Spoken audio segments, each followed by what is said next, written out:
We continue to track a potential snowstorm that could bring quite a bit of snow to New England this weekend. 22 News Storm Team meteorologist Adam Stremko is working for you in Springfield with what determines who gets the most snow. Well, it has a lot to do with the track the storm takes. While there is some snow on the ground right now, there are also some bare spots. That could all change, though, this weekend with the potential for a significant snowstorm.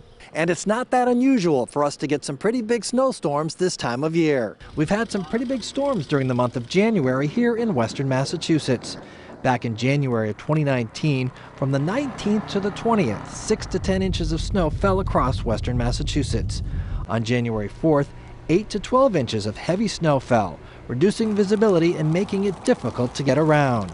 One of our biggest January snowstorms was on January 12th of 2011, when over 19 inches of snow fell in the Springfield area.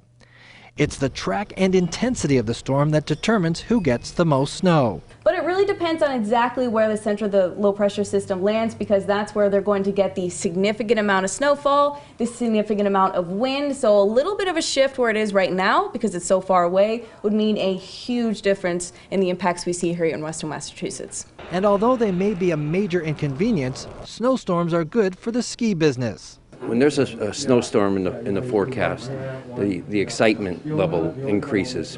You know, people want to get their skis tuned as quick as possible. So far this January, we've had a snow deficit of just over 5 inches, and it just takes one big storm to erase that deficit.